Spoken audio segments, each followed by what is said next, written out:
Shalom, Yashavel, a word. Iron and clay, iron and clay. We are in the days of iron and clay. And what do I mean?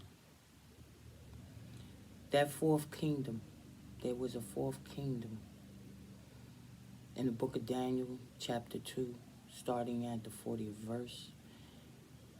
And it talks about that kingdom of iron. And by the time you get to its feet, the kingdom is mixed with clay. And that kingdom, the iron and the clay, do not cleave to one another. As a matter of fact, I want to give you a little bit of what it says.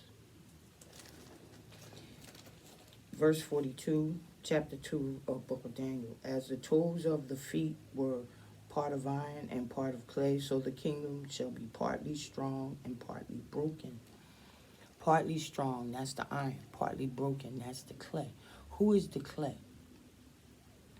According to the book of Jeremiah, starting at the 18th verse,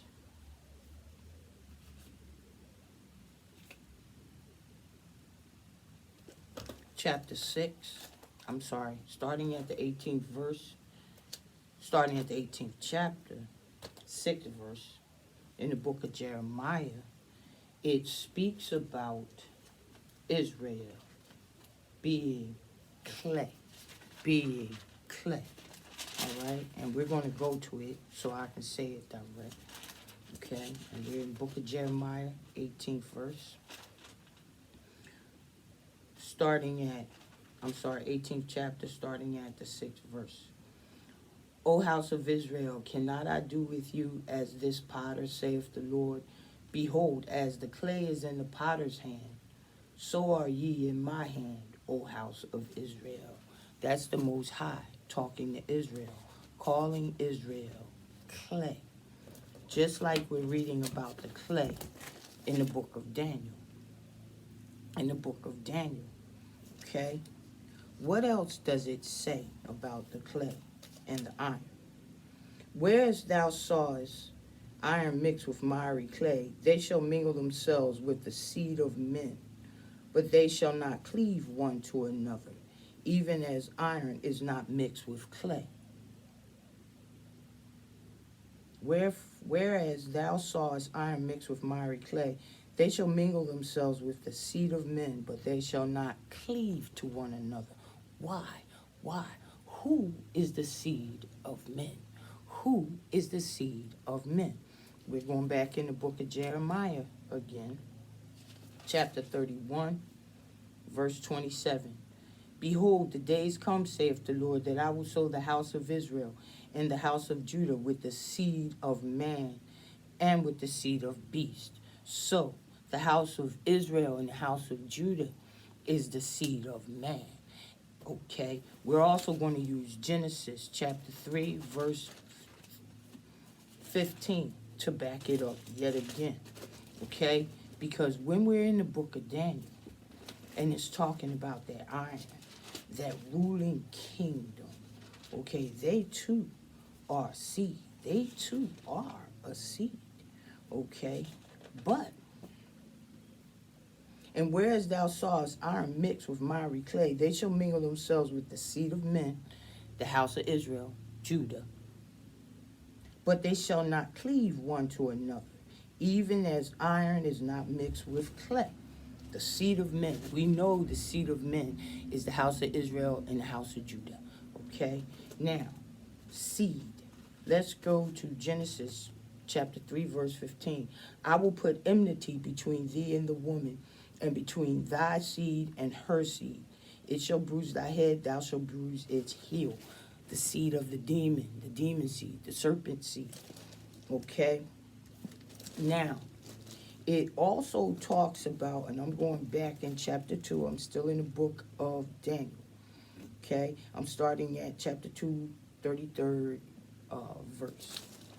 His legs of iron, his feet part of iron and part of clay. Thou sawest till that stone was cut out without hands, that a stone was cut out without hands, which smote the image upon his feet. that were of iron and clay, and broke them into pieces. Okay, now the stone that was cut out of a mountain without hand. Who was that stone? That stone was Yeshua HaMashiach. That stone was Yeshua HaMashiach. Okay, in 2 Corinthians in the 5th chapter, and a house made without hands. Okay, 1 Corinthians chapter 10 verse 4, the rock that is Christ. So we know that stone is Yeshua HaMashiach. Okay, brothers and sisters, we are living in the times of the feet made of iron and made of clay. And the iron needs the clay. It has used the clay to support itself. But we know iron and clay cannot cleave to one another because they are not of the same material. The clay is of the seeds of men, of the seed of men. And according to the book of Jeremiah, chapter 31, verse 27, it's talking about the house of Israel and Judah. Okay? Now, the feet and the toes, the feet and the toes, the feet and the toes, all right? In order to support that great statue of gold, silver, brass, iron and clay mixed at the feet and at the toes. Why the feet and the toes? Because that iron kingdom, that kingdom that broke all other nations into pieces, it was built.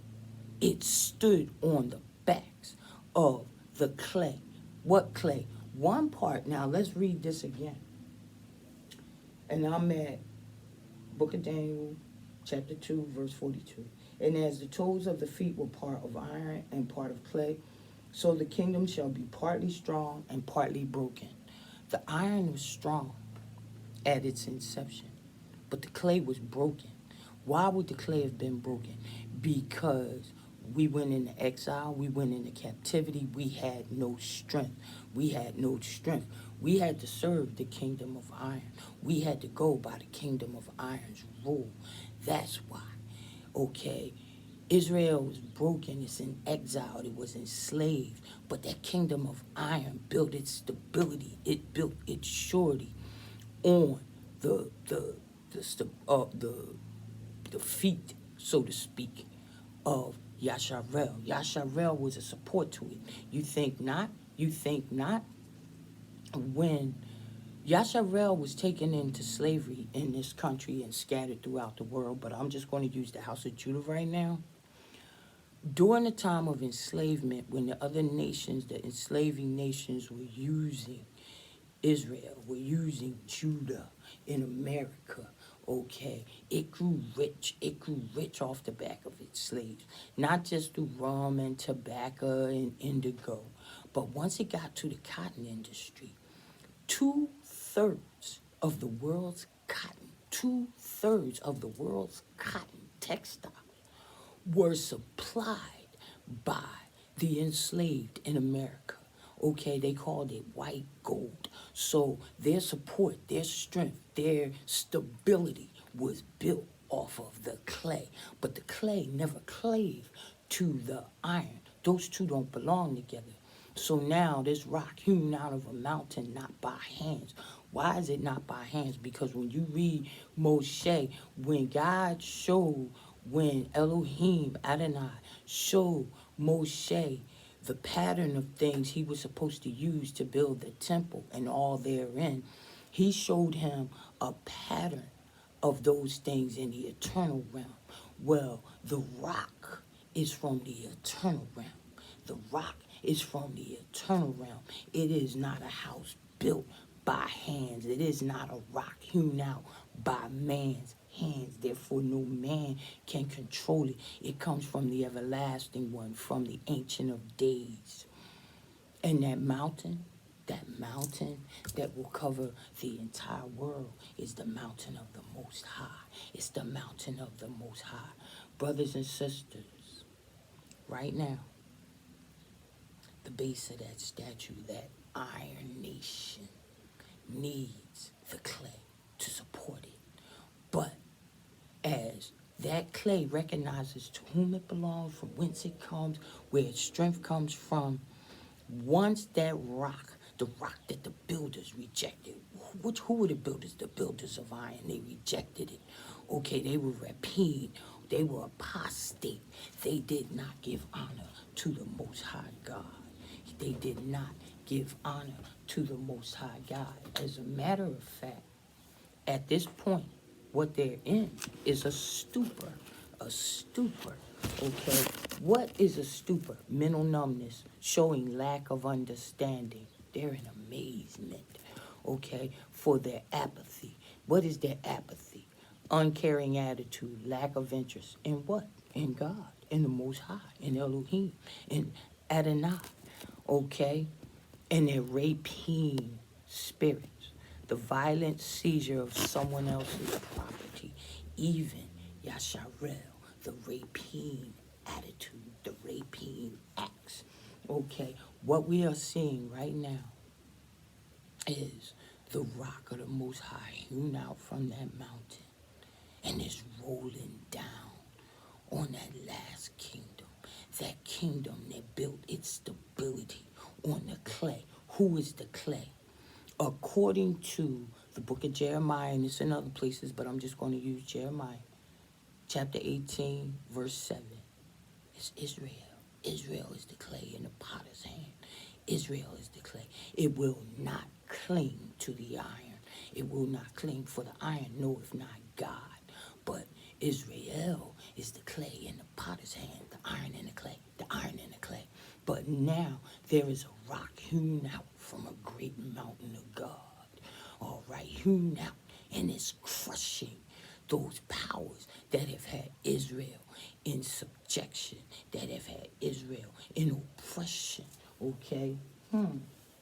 Now, we're going to go to the book of Daniel, chapter 2. We're starting at the 44th verse. And in the days of these kings shall the God of heaven set up a kingdom which shall never be destroyed, and the kingdom shall not be left to other people. Not to other people. Remember, there would always be somebody from the house of David that would rule. It will not be left to strangers, to Gentiles. No, like it is now. Okay? But it shall break in pieces and consume all these kingdoms, and it shall stand forever. Brothers and sisters, not many days passed. I told you that the house got flooded with the Spirit. It got flooded with the Spirit. And I was trying to understand what the Most High was telling me. I was trying to understand. And what the knowing brought, there's a dividing, a before and an after. Okay, that great rock upon which Israel is built has been hewn out of the mountain of God. And that rock is not by man's hands. Well, when it talks about, and as the toes of the feet were part iron and of part clay, so the kingdom shall be partly strong and partly broken. Okay? They shall mingle themselves with the seed of men. One of them is the seed of the demons of the serpent. One of them is the seed of God. We know that according to Scripture. Okay? Brothers and sisters, right now, you're looking at a kingdom of iron trying to stand certain while cleaving to the clay. And the clay won't cleave to it. It won't cleave to it because it's the potter's clay. It's the potter's clay. Iron and the clay. Iron and the clay.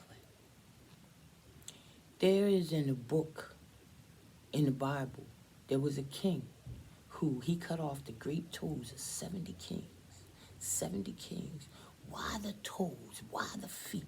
Because if you can't stand certain, if you can't stand stable, everything about it, it doesn't matter how strong the upper body is. It doesn't matter how strong the thighs and the legs are. If the feet and the toes are weak. That particular king that I'm speaking of, that cut off the great toes of 70 kings, he knew when you cut those toes off, the body has no stability. There's no stability. Brothers and sisters, we're living in a time of the iron and the clay. The iron and the clay. And the rock hewn out not by the hands of man, is cut out now, brothers and sisters. The dividing line, the dividing line, the seed of men, and the clay, the potter's clay. It will not cling to the iron. The seed of the serpent, it will not cling to it. There's a seed that belongs to the house of Abraham, Isaac, and Jacob, and the other seed that belongs to the serpent, the iron and the clay, the iron and the clay, the dividing of times, the dividing. Know for a certainty the decree is gone out, and that great rock upon which he built his church, it will destroy that statue. Those nations. This decree does not come by man, so there is no one for the serpent to attack. Although he was kicked out of heaven and came down with great wrath after the seed of the woman, after the seed. But this decree comes from on high. The iron and the clay, the iron and the clay. Yasharel, you, Judah, are that clay. You are that clay. Know for a certainty that our redemption from this land of our exile, from this land of our captivity, has come. It has come. The decree has gone out. The entire thing is destabilized. It built its strength and its power and its feet, this last nation, upon the clay, supporting it. The feet, the toes are a support. Iron and the clay. But that great stone hewn out, not by hands, but by God, from the mouth of God, has come down. The decree has gone out. The decree has gone out. Seed of men. Yasharel, Israel.